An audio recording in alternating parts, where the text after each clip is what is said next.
Hello and welcome to today's podcast. I'm Susan Guthrie, your host, and I'm very excited today because I have the ultimate boss mama joining me.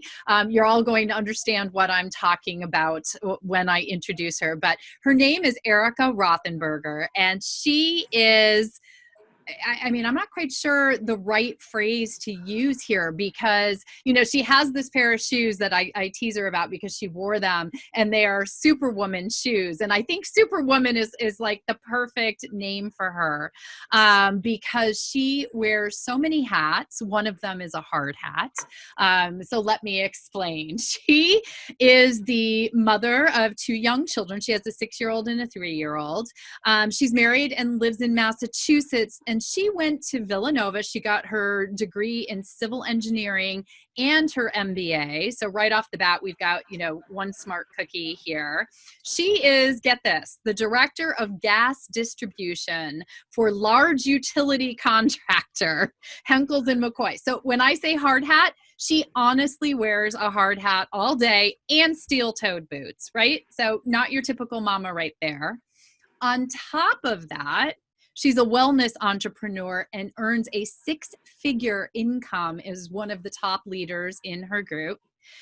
She's also, because that wasn't enough, she's a real estate guru and a published author and a former fitness instructor who every time I see her on her Instagram feed is working out. So whether she's a former instructor or not. But the reason that Erika is with us all today is because I want her to share with you all her insights on how she manages all this, how she balances everything, and how she finds the inner strength to go out there and try all these new endeavors. I mean, she doesn't have one job. She doesn't have 2 jobs or careers. You heard, she has like 5 or 6 of them. And I bet there's another one that she's cooking up as we're speaking. Mm-hmm. So first, let me introduce her. Erika, thank you so much for joining me today. Oh, thank you so much, Susan, for having me on today. I'm just absolutely thrilled. And thank you for all the accolades. Like I said, with the many hats, a lot of times it's a muzzled mess, but it all ends up coming out at the end of the day. Well, that's what I love about it, because no one ever said, it's not easy, but you actually make it look easy, or at least doable. And that's what I think is so valuable for all the mamas and the daddies out there who are listening to my podcast. I mean, as you know, many of my listeners are facing divorce, going through divorce, or recently divorced. And, that concept of getting back out there into the workplace is something that many of them are facing. Stepping up their careers might be something some of them are facing. And then just this idea of, what do I do next if they haven't been in the workplace? And then there's, so you're here, you've put on all these different hats, including the hard hat, which I'm going to post one of the pictures because I saw a picture on your Instagram feed of Erika on a job site. And there she is like holding, the papers and on the board, and then she's got her hard hat on, and I think even had like the earphones around your neck and everything. So she's definitely on a construction site. But you know what? One of the things I think might be helpful for listeners is to just go to, it sounds overwhelming, like you said. How do you balance all this?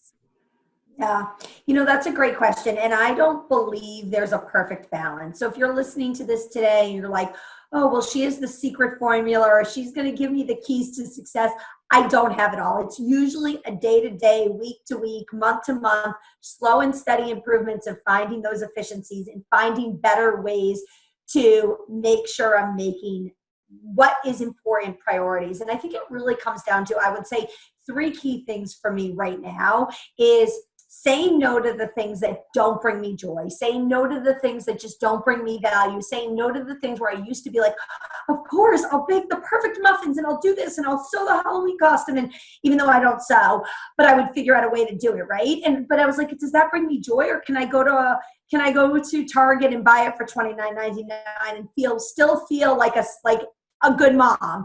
And And or I truly believe in time blocking. So every week I always look at my calendar, especially Sundays. I devote at least an hour and I go through my entire calendar for the week. And when my husband may be traveling, when my kids may have events going on, when I have to be out of the house or at an event or doing this or on a phone call, and really trying to make sure I have all of those times blocked, but defending that time. And so much so, Susan, to make sure that I'm making the time for me. Because I'm no good to all of those other capacities and everything else that I'm doing unless I'm defending my time. And when I say that, I don't mean that I'm taking these like 2-hour baths or like going and getting my nails done every day. I mean, really just when am I going to have that time to get that workout in? Or when am I going to have that time for me to be able to, read 15 minutes of a book? Or when am I going to have that time during the day to like just bring me back to make sure that I'm showing up at the best capacity that I can for all of those other events? And then literally locking it in your calendar. Because if you're anything like the average male or female that's running around, especially with families, you're the last one on that agenda. Right? Everyone else comes first, but how are we giving to everyone else unless we're making that time? And sometimes that may seem really, really selfish, but I think especially when you have a lot of things going on and the world seems like it's a little bit in a crazy place, really making sure you're defending that time. And then, the last thing is deciding what are the things that you do want to fill your day up with and making sure they're really passionate. Like I've had to really reevaluate what are the things, it goes back to the saying of no, but what are my real focus and where do I want to get 6 months from now, 9 months from now, a year from now, and making sure each day I'm able to do those things consistently. And it's not that I have to run the marathon each day, but practice, to get to those things. And I think that's really important. So I think some of those points that you just made there, Erika, are so important. I wrote down the one saying no, because that was the first point you made. And saying no is so hard for people. I've put out there before that, NO period is a full sentence, because I have a very hard time saying no to people. And then I find my schedule full of things throughout my day that I don't think, you talk about bringing me joy, Marie Kondo, that's one of my, favorite things as well. But you're right. There are a lot of things that are keeping me busy during my day that are not either bringing me joy or not moving me forward. I do think you need to do some things to help other people. And in that way, maybe you're helping yourself. But how do you say no? How do you find the strength to do that?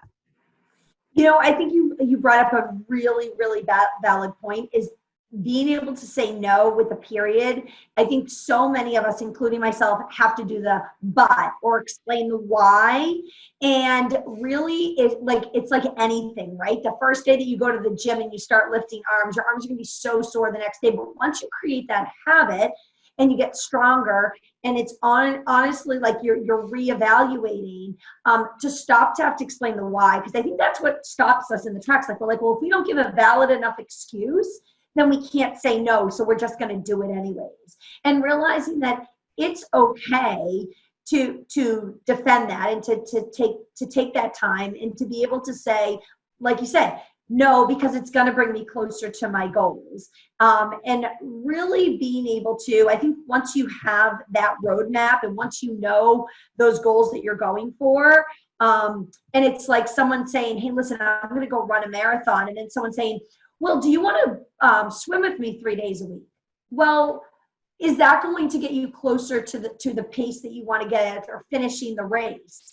Making sure we're stopping and saying, reevaluating that time. And when you're crystal clear on those goals and your mission, I think it really allows you to give yourself grace to be able to say no. And I think that's really, really important, giving yourself the ability internally, because those goals are in front of you. And I know for me, my vision board helps me every day. I look at my vision board, and my vision board allows me to say, okay, where am I trying to get that next level? How am I trying to next level my life, my relationships, my whatever you're looking at right now in your life? and staying crystal clear on that. And just like I said, just doing you and not feeling like you have to do it because your next door neighbor's doing it or someone else at work's doing it. Just allow yourself to be you. You know, you mentioned the vision board, and that, you know, I do think the visual is something that is so helpful to us, and yet we don't harness that power very often. So vision boards are actually something that, you know, I find incredibly helpful, yet most people don't create them. So I love that you mentioned that you did it. Could you tell us a little bit about your creation process, how you go about creating your vision board? Yeah, so I know there's so many sophisticated ways to do it. People have it on their phone and it's like, you know, there's like music to it. And I have to say mine's pretty simple. Mine is pretty simple. It's literally a bulletin board that I have, and it really captures like really 5 big components of my life. And one of them, you know, is my kids and my family. And another one of them is, you know, where I want to be from like a fitness and wellness and meditation standpoint. And the other one is more on focusing on my career goals and my aspirations there. I actually have a check on there with the amount that I want to make next year, you know, every day, seeing that and manifesting that and saying, hey, the more you see and the more it's visually in front of you, making that happen. So when I look at that board and I'm like, well, I want to do, you know, better time to make time to fit in that workout or to do my meditation or to make that X amount of dollars, what do I have to do to get there? And when it's in front of me every day, it's really that reminder of why I'm doing it and why I may be saying no. And it really, without me having to justify it, it gives me my own piece of grace of why I said no to something. Well, and so it ties everything together that we were just talking about. And I really like that you break it down into sort of what you've identified as the 5 important areas of your life. And that might be a great tip for my listeners in creating a vision board, especially those, you know, when we are facing a major change in life, like divorce, or, you know, we go through many, many changes in life that are difficult. We get paralyzed because of the fear, right? We don't know what the future is going to look like. So one thing that might be helpful to people who are listening is that idea of sit down, identify these high priority areas in your life, and then create that vision board or create, you know, something that is tangible about your future that might now. I always talk about the black abyss of your future after divorce, right? That's what seems to upset people so much, is because what they thought their future would look like is gone, and they don't know what the new future looks like. So doing it in this way that you just mentioned, break it down into you have 5 areas. People might have 6, they might have 3. And then build out the board. Because, you know, one thing that many people don't know is 80+% of our cognitive ability lies in what's visual. We process things so much more quickly and assimilate them so much faster.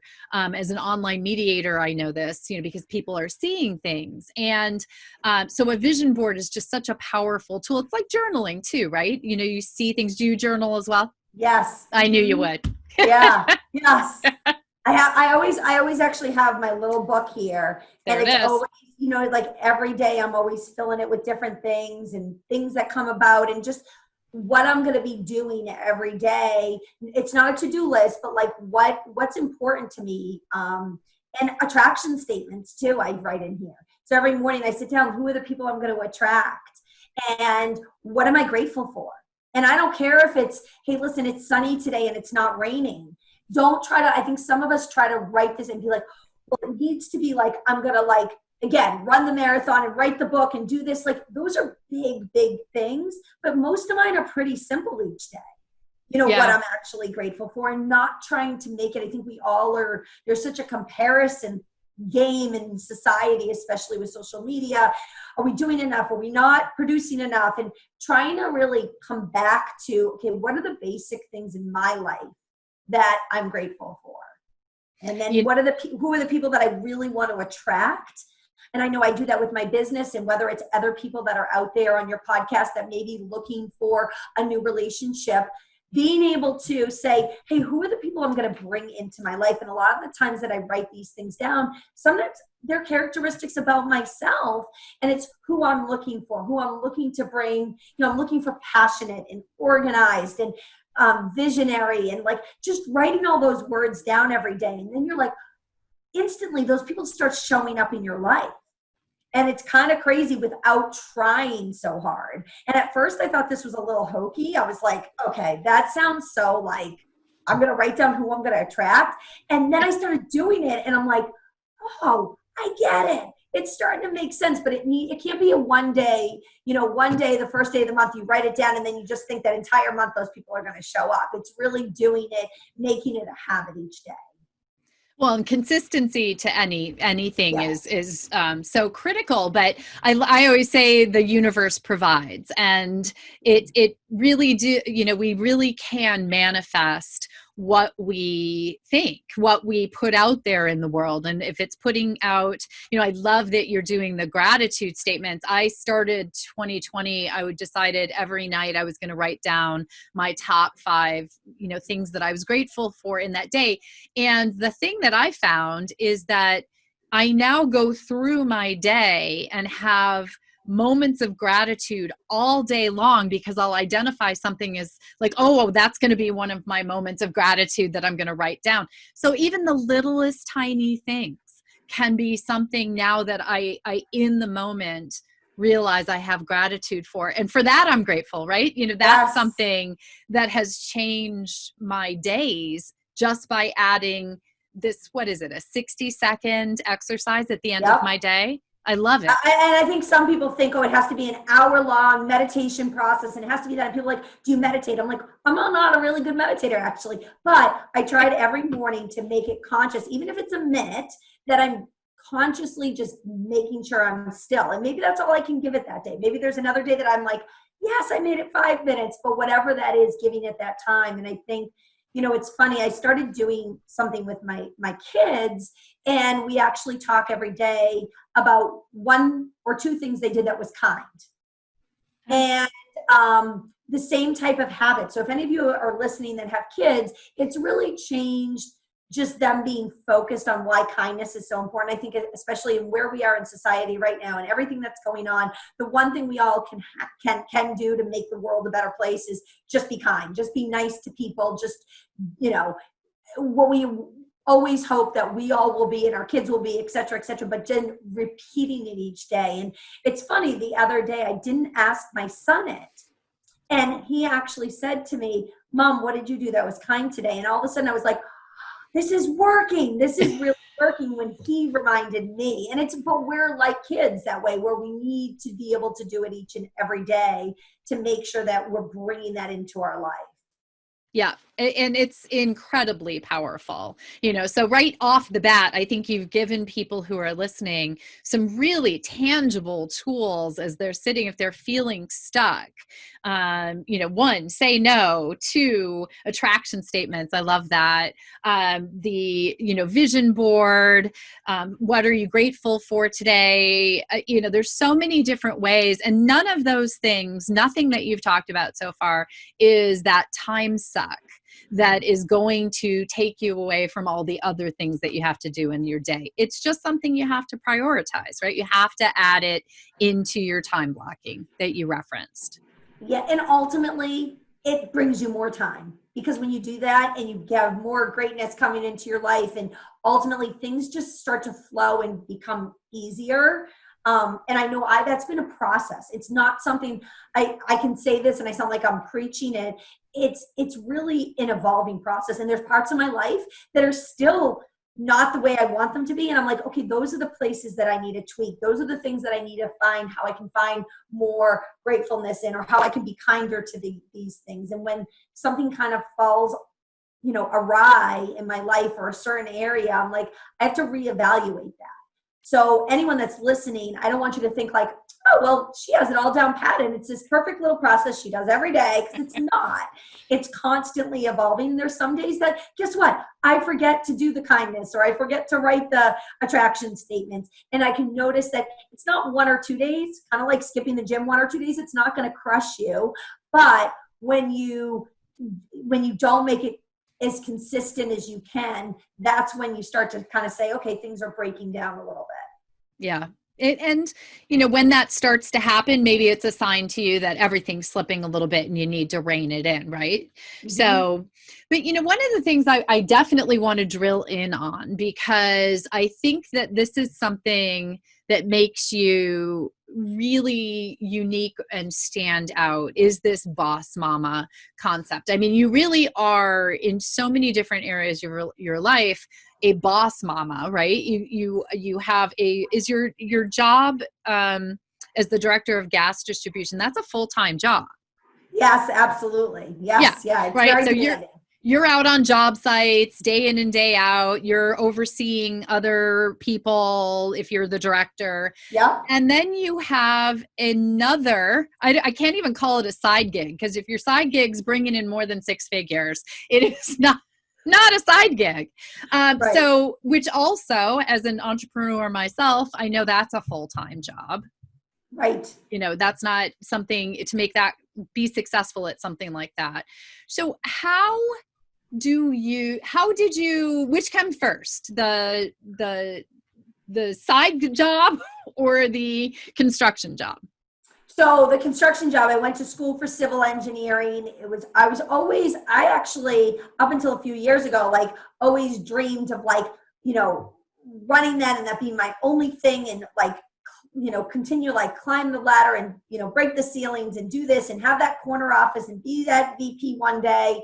And it's not that I still don't have goals and aspirations to continue that. But what I realized is there was a passion of mine, which is fitness and wellness.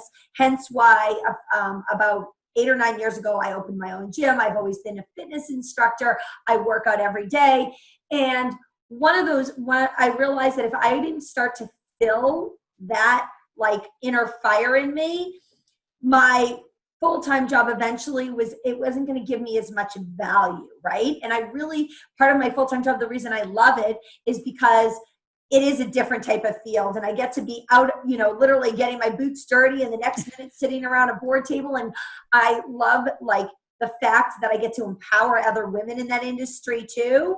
That's really, really important to me. But the wellness side also was so important to me. And I loved that I found something that I could do literally in spare pockets of my day, but build this amazing company as an entrepreneur on the side, which started on the side, that now just fits into my life. And again, it gets messy. It wasn't always easy, but bringing that in. And I think anyone that's listening to this that has that, hey, listen, I've always wanted to, what can you do? And it doesn't mean that you have to go and open, 22, store locations. What can you do that's going to fulfill that part of you? And I'm so fortunate, and I can't say that I methodically went out and looked for it, but I started really manifesting it, and it kind of came into my life that way.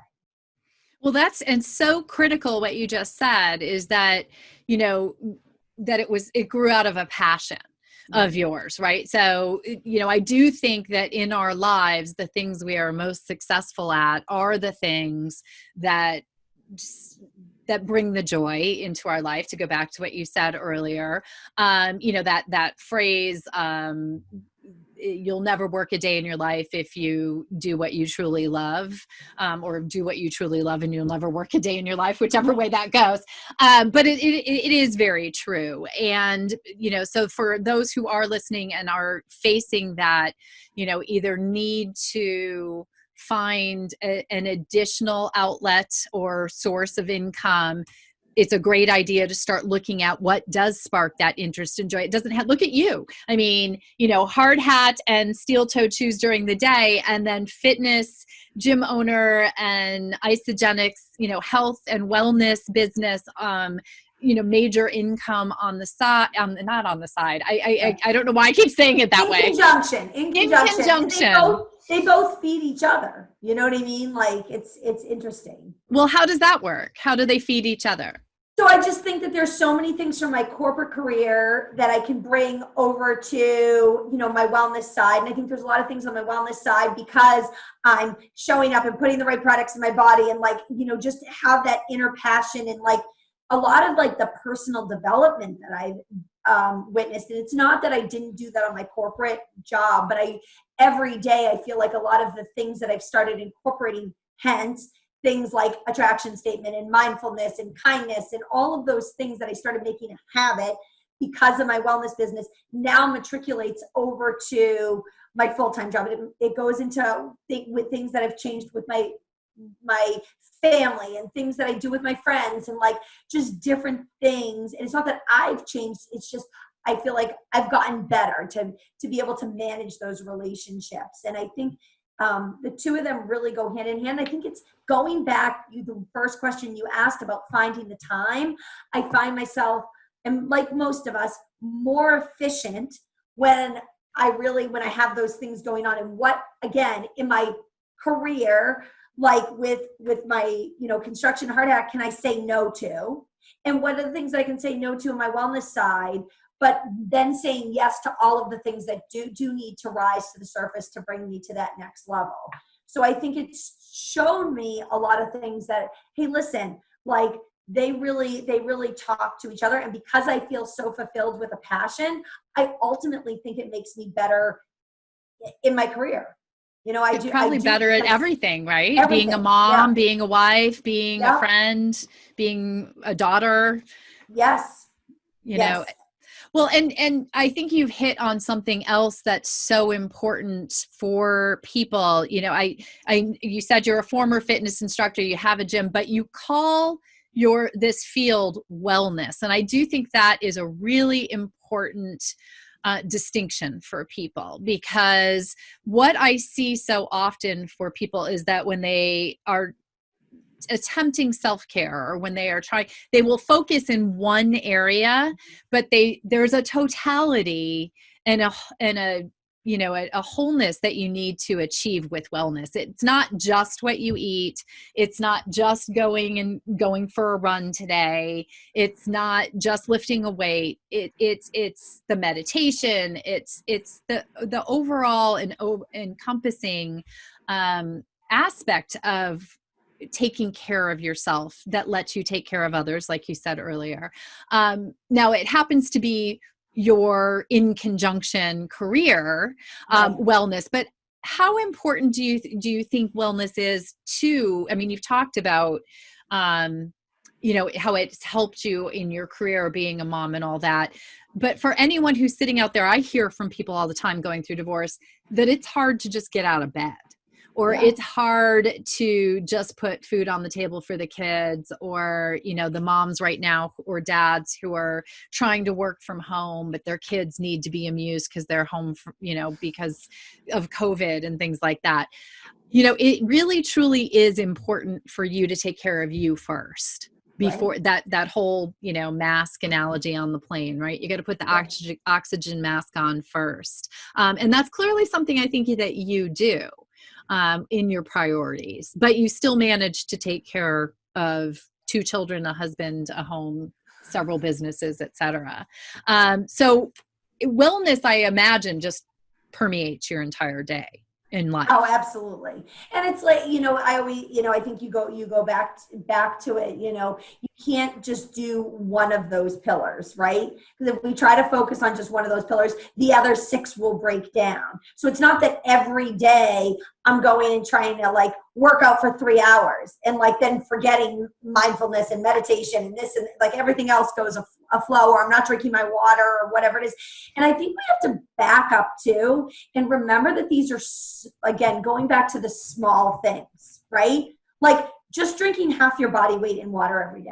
Like literally, like to me, the cheapest, easiest thing you can ever do, is buy yourself a good bottle and like just make sure you fill it 4 or 5 times a day, or however many ounces are in here, depending on what you need. Like simple things like that like don't feel like tomorrow, okay, well, I have to go out and like I have to join like this like brand new gym in this brand new class. Like literally going out and deciding, okay, I'm going to get a half-mile walk in today. Or I'm going to, hey, listen, I can't give 5 minutes to meditation, but I'm going to make a minute for it, and again, just starting to do that. But all, like you said, all the things, and again, going back to, I hate to go back to a gym analogy, but it's kind of where my mind goes. You can't just go and work, your legs every day and forgot, like, not work your arms ever, or never work your abs, or yeah, your legs may look perfect, or like, you know what I mean, be the strongest out there, but the rest of you is gonna break down, like, because your legs are so strong, and like, say you haven't worked on your core at all, like, you're gonna feel that negative effect no matter how hard you're working. And I think some of us focus so much on just one area of our life, and yes, it's important, but making sure that we're looking at everything, like, you know, like making sure we're being able to evaluate where are those other areas that need that love and that time. And it's the consistency every day. It's not, you know, again, the tortoise and the hare. It's not running the sprint, you know, every single day. It's the little bit that we're doing every single day that's going to build up in those areas. But going back to that vision board, what are those 5 or 6 areas,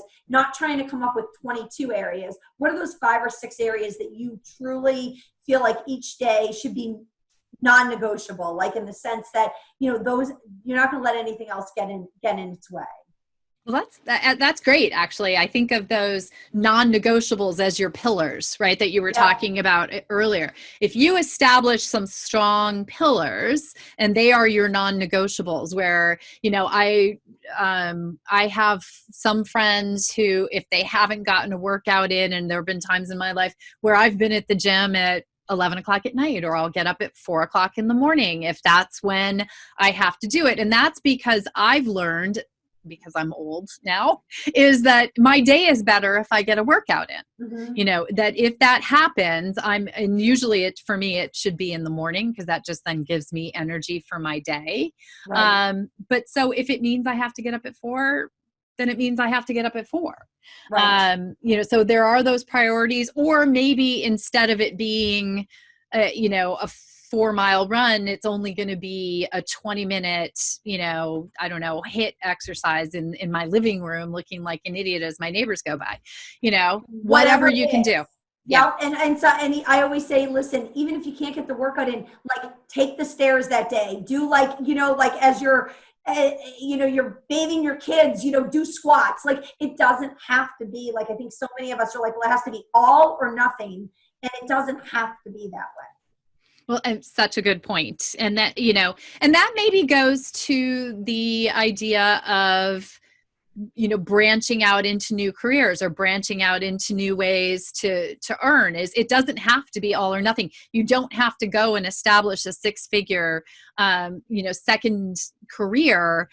Anything that you get started, especially if it's something that feeds your soul, is going to then continue to build on itself. And, you know, you may not make a ton of money right at first. That's what happened, you know, with what I called my side gig, which is now, you know, my full-time job. But I've found I love training people and helping people learn how to do new things, something I didn't know after 30 years of being a divorce attorney, you know, but and now, you know, it seems to be doing quite well for me. So it's all following your path. It just started out as a hobby for me, right? Or something that was fun. And I think we all have those things that are there inside of us. Yep, absolutely. And, you know, they always say, like you said, the money will follow. And so many of us, I think, are so into, okay, what's it going to do for me tomorrow? And we're in a society where everything's instant gratification. Like, right? Like, if the phone doesn't work, it's like, you know, and I'm that way too. Everything has to happen so quickly that, you know, giving yourself that patience. And I have, like, probably the smallest patient bone in my body. Like, you know, I'm an Aries, I'm a firstborn, I'm stubborn, like, you know, it's like, I'm a red personality, but trying to find more of that patience in it and enjoying the journey. Because at the end of the day, you know, my mom always used to say, you know, it's not about the destination, it's the journey. I'm like, okay, here we go. But it's so true. Like, just really enjoying those moments and trying to really be in those moments when we're there. And we are so distracted at so many times, and that's so much easier said than done. But again, I think going back to the time thing, if you're defending your time and you know, hey, listen, this is my 1 hour that I'm going to defend the time to, like, be totally focused on my workout, or totally focused on my kids, or totally focused on, you know, this big project I have coming up. And really, I find myself, I'm way more effective if I do 1 hour of that than 4 hours of, like, trying to do 3 different things. Multitasking. Yeah. Yeah. Or we get nothing done. I used to think I was a really good multitasker until you really start evaluating what it looks like to truly multitask. Yeah. And then we realized that I've started 6 things, finished none of them, or one of, yeah, no, my day used to be all about multitasking. And I love, I saw you had a post about your Sunday night, and it was really cute. You and your husband were sitting there. I think you were both on your computers and you were doing your time blocking, and you were sharing that on social media, which, by the way, everyone, if you're not following Erika on social media, Erika, what's your Instagram handle? Erika, Erika, Lee, Lea, Rothenberger, Rothenberger. I know it's a mouthful. Yeah, but follow her because she shares, you share a lot of this type of tip. Some of the things that we've been talking about here are replete in your posts. You're not just posting, she has the most adorable children. She, lives a Instagram perfect life, right? But you share all kinds of wellness tips and the type of things that we've been talking about in your feed, in your posts. That's something that I've noticed since I've been following you, and I pull little things out of there, like the Sunday time blocking. Whatever works, and I pick plenty of things from you too, so yeah. it's awesome. Yeah. So let me just, I want to make sure, you have a special gift. And we haven't even talked about your book. So I definitely want to talk about the book. Let's go there, because it's sort of inspired this entire episode. You got this, Boss Mama. I love it. And it's bright yellow, everyone. When you get the book, there it is. You've got this, Boss Mama. So perfect person to be writing that book. And, but what inspired, you, not like you didn't have enough to do. What inspired you to write a book? Well, it's always kind of been, we have those bucket lists, right? Like, we want to visit this country. We want to do this. It's always been one of those things. And whether came as like a novelty because, a lot of people I admire have written books or, but it was just one of those things that I felt I needed to share my story. And I didn't look at it as a major, it has to be perfect. And like I said, there's plenty, I can write a second and a third and a fourth book if I ever, when I want to. But really just sharing, I think one of the most powerful things is to hear other people's stories, right? We all relate, whether it's hardships, it's good times, it's whatever's going on in your life, and being able to be willing to share that vulnerable side of you. Because that's a big part of me. Some people will look on my social media, and I try to be vulnerable about a lot of things within reason. I'm not going to go on there and just, start like ranting and raving every time like the laundry's not done or my kids make a mess. However, a lot of times we look at social media and it can be, well, she has everything together and everything's perfect. And I'm not talking about just me, but just other people. I do it to other people that I follow. Sure. But being able to back down and say, okay, how does this really look? And like, you've got this, Boss Mama. It's all not about being bossy. It's about being in control of your own destiny. And a lot of the things that we've talked and covered in this podcast really are things that I do, things that what makes me who I am and where I came from and part of my past and, the good and the bad that allowed me to say, hey, listen, how do I want to show up? And how do I want to it took some time, like, to not feel like, well, am I being selfish about certain things because these are my goals, and realizing, like we talked about before, that ultimately they're going to make me better in all facets of my life. And really learning to align yourself with what's going to make you you. And, the title of my chapter is like, don't let anyone dull your sparkle, right? Like, if you have a sparkle or this inner, like, something in you right now and you're listening to this and you're like, I've been dying to do this, like, there's never going to be a perfect time. Ever. Never. Ever. Like, when to have kids, when to do this, when to write the book, when to, anything. And, it's just so important to make sure that you figure out what that is. And if you don't know what that is, it's okay. This taken me a long time to figure out all the routes, and I'm sure it's going to look a lot different 10 years from now. And that's the beautiful part of it. But having having the vision enough to say, I just know what ultimately I want different facets of my life to look like.